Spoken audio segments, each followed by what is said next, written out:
video, I want to show you how to upload your project to the Magic Store. It's a very simple process. I'm going to walk you through it in just a few minutes. So the first step is obviously to go to magic.store, and then you click on your account over here on the bottom, click settings.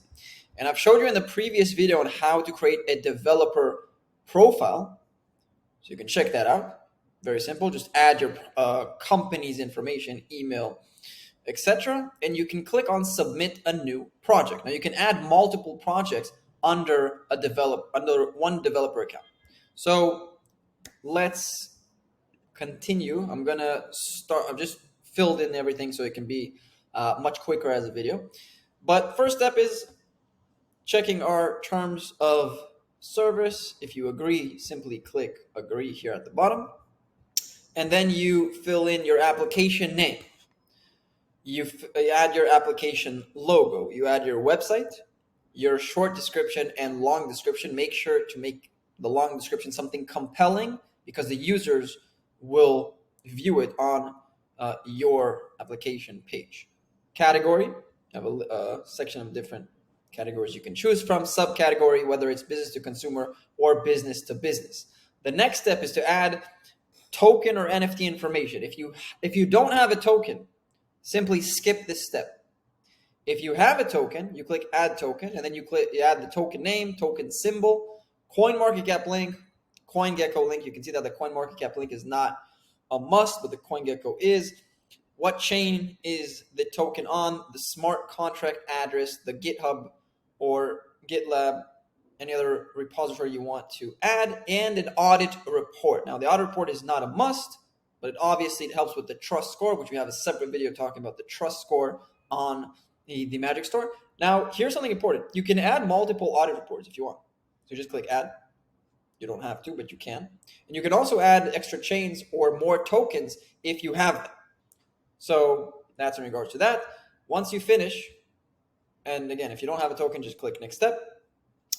Next step is marketing information. So you add here different pictures, minimum 3 images. This is very important. It's going to be on your app page. Just choose any app on the store, and then you'll see how it looks like. You add tags that's relevant to your application or project. If it's a swap and exchange, if it's a game, has NFTs, etc., etc. Explain your app functionalities. I just put my email here, but this is a great Web3 app. Again, make sure to make it very, very compelling because people will see it. Company email address, and then add some sort of social media, at least one social media related to your project. The more, the better, right? Privacy policy, if you have, if you don't, it's not a must. And then keywords. What's relevant, again, to your application? It's gonna, to your project, sorry, it's gonna help with the filtering in the future, with the search engines and the data. The last step is you choose if it's a web app, a mobile app, or a desktop app. Now you can choose all three. You can choose only one.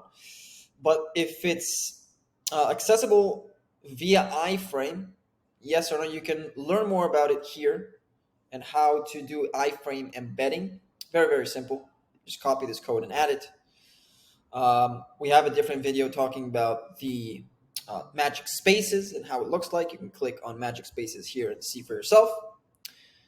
Your website has a mobile responsive version, yes or no, the application URL, desktop application URL, and here it's simply showing this because I selected mobile app. But if I don't, then it gets removed. But if I do, Google Play and App Store links, and then choose if it's under development or it's in production ready. If it's under development, choose the launch date. If it's production ready, just click that, and I'm going to remove all of these so that you can see how it looks like. Okay, great. And then I click continue once I finish. And now the project is under pre-approval status, okay? So here you can see the reason it's not working is because I added a test link, of course.